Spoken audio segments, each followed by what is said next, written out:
पत्रकार संघाच्या नवनिर्वाचित पदाधिकारींचा इर्शाद जहागीरदार यांनी केला सत्कार।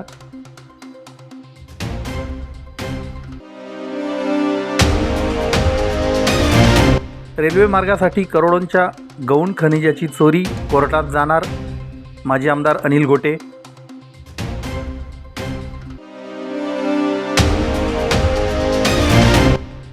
धीरेंद्र शास्त्रीसह आयोजकांवर गुन्हा दाखल करा, सकल मराठा समाजाची मागणी।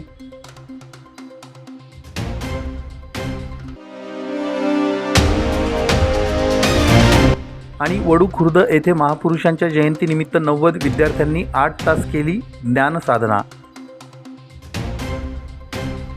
धुळे जिल्हा मराठी पत्रकार संघाच्या वार्षिक सर्वसाधारण सभेत सन 2026 ते 2028 या कालावधीसाठी नव्या कार्यकारिणीची निवड करण्यात आली। या निवडीत अध्यक्षपदी मनोज गर्दे, उपाध्यक्षपदी रवींद्र नगराळे, सचिवपदी सचिन बागुल, कोषाध्यक्षपदी तुषार बाफना, प्रांतिक प्रतिनिधीपदी प्रकाश शिरसाट, कार्याध्यक्ष म्हणून अतुल पाटील, सहसचिव म्हणून मोहन मोरे आणि ग्रामीण जिल्हा उपाध्यक्ष म्हणून GT मोहिते यांची निवड करण्यात आली।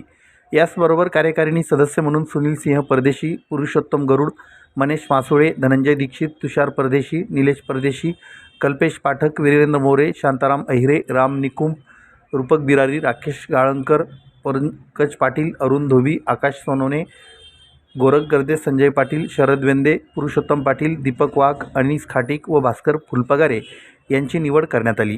नवीन कार्यकारिणीच्या निवडीच्या पार्श्वभूमीवर पत्रकार भवन साक्री रोड धुळे येथे ऑल इंडिया मजलिस ए इत्तेहादुल मुस्लिमीन MIM या पक्षाच्या वतीनं सत्कार समारंभाचं आयोजन करण्यात आलं होतं। हा कार्यक्रम MIM नेते इर्शादभाई जहागीरदार यांच्या मार्गदर्शनाखाली पार पडला। याप्रसंगी इर्शादभाई जहागीरदार यांनी नव्याने निवडून आलेल्या पदाधिकाऱ्यांचा सत्कार करून त्यांना पुढील कार्यकाळासाठी शुभेच्छा दिल्या। तसेच पत्रकारिता क्षेत्रात प्रामाणिकपणे कार्य करीत समाजातील प्रश्न मांडण्याचं महत्त्व अधोरेखित करण्यात आलं। यावेळी नगरसेवक जावेद बिल्डर, नगरसेवक मुख्तार मंसुरी, नगरसेवक साजिद अली साई, नगरसेवक सऊद सरदार, नगरसेवक शोएब बेग मिर्झा, नगरसेवक आमिर पठाण तसेच पप्पू मसालेवाले, शोएब पाल्टा, हलीम भाई आदी सहकारी मोठ्या संख्येनं उपस्थित होते। निवडणूक 20 तारखेला द्विवार्षिक निवडणूक झाली, पण त्यावेळेस आम्ही गुजरातला आमचे पक्षाची जबाबदारी पार पाडत होतो आणि तिथून फक्त आपले अध्यक्ष मनोज भाऊंना मी फोन करून शुभेच्छा दिल्या आणि त्यांना म्हटलं की आपल्या लोकांना सर्वांना भेटायला मला यायचंय। भेटायचं म्हणण्यापेक्षा आपण सगळे लोक माझे जिव्हाळ्याचे संबंधाचे सगळं माणसं आहेत। जसे आपले बाबू साहेबांनी पण सांगितलं की सचिनजी काम करत असताना, राजकीय क्षेत्रात काम करत असताना मला वाटतं आमच्यावर वचन ठेवणार जर कोणता घटक असेल तर ते पत्रकारिता आहे। आणि ह्या देशाला किंवा या राज्याला एक उन्नत मार्गावर न्यायचं काम, चुकीचे कामाला वाचा फोडायचं काम आणि चांगली कामं आपल्या लेखनातून जर कोणी केलं असेल किंवा आपल्या व्हिडिओज मधून झाले असेल, अलीकडच्या काळात सोशल मीडिया वाढल्यामुळे जे व्हिडिओज रिटेल मीडियापेक्षा आता व्हिज्युअल मीडियाला जास्त व्हॅल्यू आला आहे आणि ते कुणी जर करत असेल तर हे इमानदार पत्रकार जर ह्या देशात ह्या राज्यात नसले तर या देशाची राज्याची प्रगती होऊ शकत नाही असा मानणारा मी एक व्यक्ती आहे। आपण लोक धुळे शहराचे जिल्ह्याचे योगदान आपलं सर्वांचं फार मोठं या शहरासाठी ह्या जिल्ह्यासाठी आपण लोक सगळे कामं करतात आणि मला पूर्ण विश्वास आहे की येणाऱ्या काळात पण आपण चांगल्या रीतीने काम करतील। ही एक आपली संघटना आहे आणि या संघटनेच्या माध्यमातून शहराच्या प्रगतीसाठी, जिल्ह्याच्या प्रगतीसाठी आपलं जे काही योगदान असेल ते आपण लोक करतील अशी मी आपल्याला शुभेच्छा देतो आज या ठिकाणी। आणि अध्यक्षपदी आमचे मनोज भाऊ गर्दे, उपाध्यक्षपदी आमचे रवी भाऊ नगराळे, सचिव हॅट्रिक झाली ना भाऊ, तिसऱ्यांदा जे निवडून आले ते सचिन भाऊ आमचे, तुषार भाऊ दिसत नाहीये इथं, बापना आणि आमचे जे त्यांना टेरर म्हणतात पत्रकारिता तसं प्रकाश भाऊ शिरसाट, त्यांना पहिले सांगायला असतं जरा स्लो आज। आमचे अतुल भाऊ जे कार्याध्यक्ष एक आपल्याला चांगले विचारवंत लेखक, चांगले मोहनराव मोरे सर, GT मोहिते साहेब आणि सर्व कार्यकारिणीतले लोकांचं सगळ्यांचं, तोलामोलाचे लोक आहे सगळ्यांचं मी निवड झाली त्यांचं अभिनंदन करतो आणि आपल्याकडून हीच अपेक्षा व्यक्त करतो की शहराला पुढे नेण्यासाठी आमच्याकडून काय करता आलं तर आम्हाला आपण मार्गदर्शन करावं. आम्ही आपल्याला आमचे सहकार्य मार्गदर्शक मागतो आणि कधी काय विचारायचं असलं तर आम्ही तुमच्याकडून तुमचे वरिष्ठांकडून मार्गदर्शन घेत राहतो. तर ह्याच्यात काय लपवण्यासारखी काही गोष्ट नाही आहे आणि ह्यांच्या मार्गदर्शनामुळे आज आम्हाला वाटतं की आम्ही शहरात चांगलं काम करू शकतो आणि आपण सर्व लोकांना शुभेच्छा देतो. MIM पार्टीच्या वतीने शुभेच्छा देतो, आमच्या सर्व नगरसेवकांच्या वतीने शुभेच्छा या ठिकाणी देतो आणि आपण असंच चांगलं काम करत राहतील हे विश्वास व्यक्त करतो. आणि माझे दोन मी महाराष्ट्र न्यूज चॅनलच्या बातमीपत्रास लाईक, शेअर, सबस्क्राईब करा. सोबतच बेल आयकॉन प्रेस करायला विसरू नका. पाहत राहा मी महाराष्ट्र चॅनल. बोरवीर नरडाणा रेल्वे मार्गासाठी कोट्यवधी रुपयांच्या गौण खनिजाची खुलेआम चोरी झाल्याचा आरोप माजी आमदार अनिल गोटे यांनी केला असून येत्या 8 दिवसाच्या आत जिल्हाधिकाऱ्यांनी हा प्रश्न निकाली काढला नाही तर सुप्रीम कोर्टात जाऊ असा इशारा माजी आमदार अनिल गोटे यांनी दिला आहे. पत्रकार परिषदेत अनिल गोटे म्हणाले की बोरवीर नरडाणा रेल्वे मार्गात महसूल विभागाने भ्रष्टाचाराचा कडेलोट केला आहे. या रेल्वे मार्गाच्या निर्मितीच्या भरावात प्रत्यक्षात भरावाचे 2 लाख ब्रास काम पूर्ण झाले आहे. गौण खनिज भरावाचा ठेका घेणाऱ्या कंपनीने फक्त 3 कोटी रुपयांची रॉयल्टी भरली आहे. कोट्यवधी रुपयांची रॉयल्टी या कंपनीने बुडविली आहे. त्यामुळे येत्या 8 दिवसांच्या आत जिल्हाधिकाऱ्यांनी रेल्वे मार्गाच्या नुकसान भरपाईचा आणि गौण खनिजाच्या रॉयल्टीच्या चोरीचा प्रश्न निकाली काढला नाही तर दिल्लीत जाऊन संबंधित खात्याच्या सचिव दर्जाच्या अधिकाऱ्यांकडे तक्रार करणार. गरज पडली तर शेतकऱ्यांना न्याय मिळवून देण्यासाठी सर्वोच्च न्यायालयाचे दरवाजे देखील ठोठावणार असं माजी आमदार गोटे यांनी म्हटलं आहे. या पत्रकार परिषदेला माजी आमदार गोटे यांच्यासोबत शिवसेना उपजिल्हाप्रमुख नरेंद्र परदेशी हे उपस्थित होते.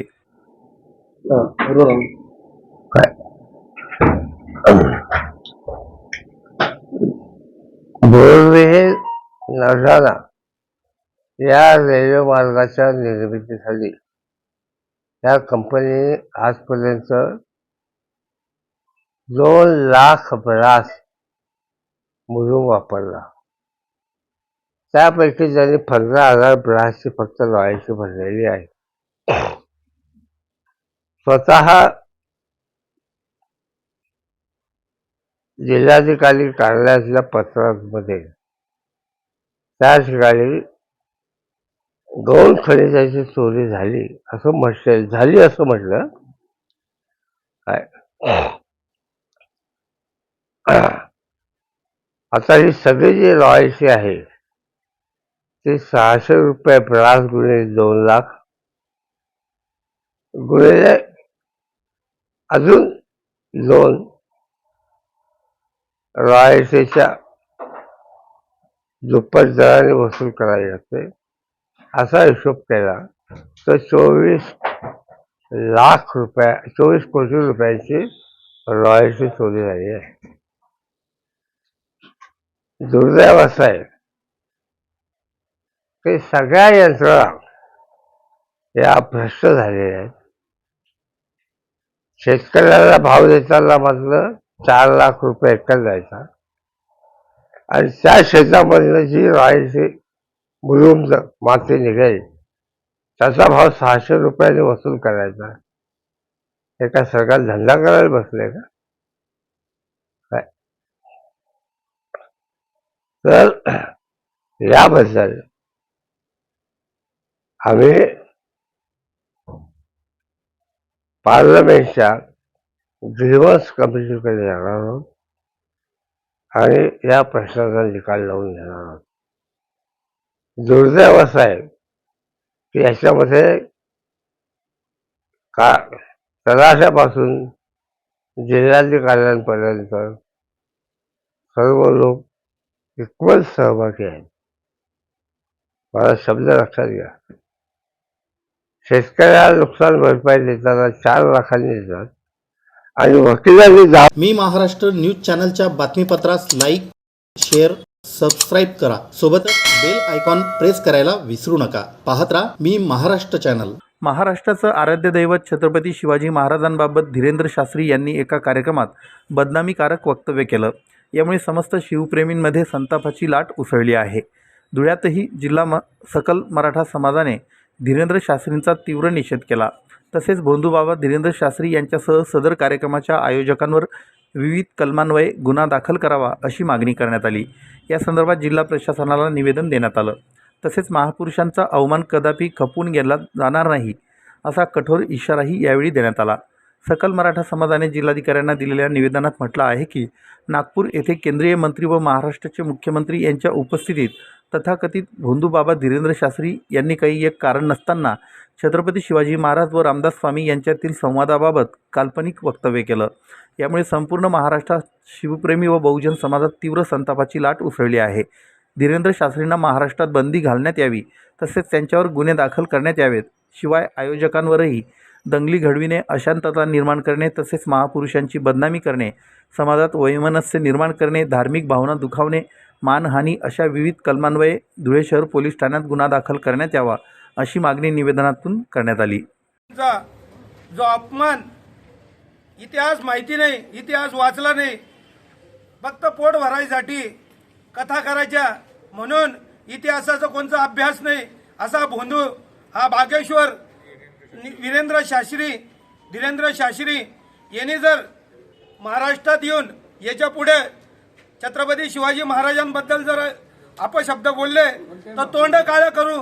आणि सरकारला आमची मागणी आहे की यांच्या सगळ्या कार्यक्रमांवर बंदी करावी आणि यांना तात्काळ अटक करावी, यांच्यावर कायदेशीर गुन्हे दाखल करावे.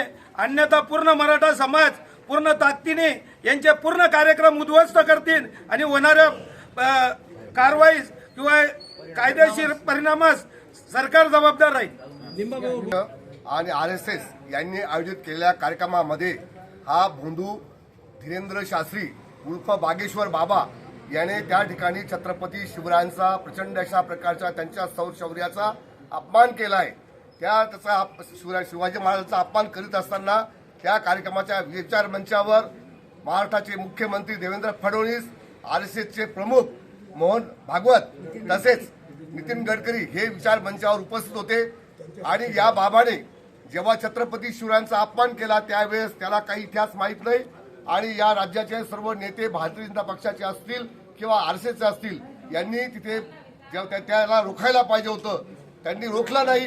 याचा अर्थ या बाबाचा बोलते धनी हे भारतीय जनता पक्ष आणि संघाचे लोक आहेत. आतापर्यंत या महाराष्ट्रामध्ये यादी बघा तुम्ही, त्या महाराष्ट्राचा जो भाज्यपाल होता कोश्यारी त्याच्यापासून तर छिंदम, कोरटकर, पोंगशे, आपटे, कोरटकर, सोलापूरकर, केतकी चितळे हे हरामखोर अवलाद छत्रपती शिवरायांचा इतिहास पुसून टाकण्यासाठी, छत्रपती शिवरायांना संपवण्यासाठी, त्यांचा इतिहास पुसण्यासाठी काम करत आहेत. आणि त्यांना झाकण्याचं काम, त्यांच्यावर पांघरून टाकण्याचं काम राज्याचे हे सरकार करीत आहेत. म्हणून या सरकारचा या ठिकाणी आम्ही तमाम मराठा समाज या ठिकाणी निषेध करतो. आणि अशी ही अवलाद ही यादी जर बघितली ही कोणत्या जातीचे आहेत, कोणत्या धर्माचे आहेत ते आम्हाला त्याच्याशी घेण्यात येणार नाही. परंतु शिवरायांचा अपमान पदोपदी होत आहे तो कदापि महाराष्ट्रातील जनता सहन करणार नाही, शिवप्रेमी सहन करणार नाही. निव्वळ मराठा समाज नाही, सर्व छत्रपती शिवराय हे 18 पगड 12 बलुतेदार समाजाचं नेतृत्व त्यांनी त्यावेळेस इतिहासामध्ये लढताना केलंय. म्हणून भारतीय जनता पक्षाने सरकारने यांच्यावर गुन्हे दाखल केले पाहिजे. मी महाराष्ट्र न्यूज चॅनलच्या बातमीपत्रास लाईक, शेअर, सबस्क्राईब करा. सोबतच बेल आयकॉन प्रेस करायला विसरू नका. पाहत राहा मी महाराष्ट्र चॅनल. वडू खुर्द येथे महामानव डॉक्टर बाबासाहेब आंबेडकर यांची 135वी जयंती आणि क्रांतीसूर्य महात्मा ज्योतिबा फुले यांच्या संयुक्त जयंतीचा औचित्य साधून कल्पवृक्ष बहुउद्देशीय सेवाभावी संस्था गोंदूर धुळे संचलित सिद्धार्थ प्रावीण्य ज्ञान केंद्र व ग्रंथालयाच्या वतीनं मिशन 8 तास हा अभिनव अखंड वाचन उपक्रम राबविण्यात आला. वडू खुर्द येथे त्रिशरण बुद्धविहार काकडे वस्ती येथे झालेल्या या उपक्रमात 90हून अधिक विद्यार्थ्यांनी सहभाग नोंदवीत वाचन संस्कृतीचा एक नवा आदर्श निर्माण केला. आजच्या डिजिटल युगात मुले मोबाईलच्या आहारी जात असताना या उपक्रमात सहभागी विद्यार्थ्यांनी सकाळी 10 ते सायंकाळी 6 वाजेपर्यंत सलग 8 तास एकाग्रतेने वाचन केलं. यामध्ये विज्ञान, इतिहास, भारतीय संविधान, AI आणि महापुरुषांच्या चरित्रांचा समावेश होता. विशेष म्हणजे वाचनानंतर विद्यार्थ्यांनी स्वतः उभे राहून वाचलेल्या भागाचं सादरीकरण केलं. त्याला उपस्थितांनी चांगलीच दाद दिली. कार्यक्रमाच्या अध्यक्षपदी संस्थेचे संस्थापक अध्यक्ष प्रवीण दाजमल वाघ हे होते. प्रमुख पाहुणे म्हणून सौ मंदाकिनी नानी संपत साकोरे, माजी सरपंच महेंद्र खांदवे, पेरणे फाटा ग्रामपंचायत सदस्य सुनील अवचार, उपसरपंच नवनाथ पावळे, माजी सरपंच सतीश तिठे, निलेश काकडे, युवा उद्योजक अनिल चोंधे, प्रवीण ढवळे, लोकनायक प्रतिनिधी रिजवान बागवान यांच्यासह अनेक मान्यवर उपस्थित होते.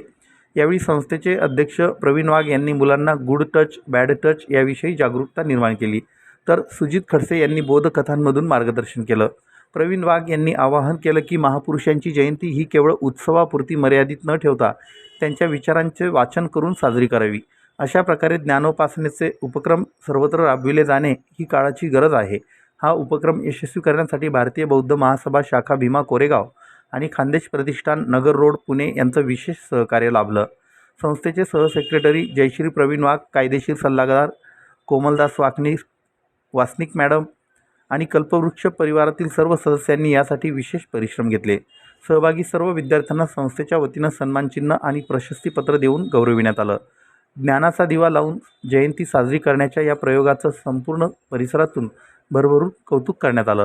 पंचक्रोशीतील ही पहिलीच अशी जयंती ठरली जी नाचून नाही तर वाचून साजरी करण्यात आली.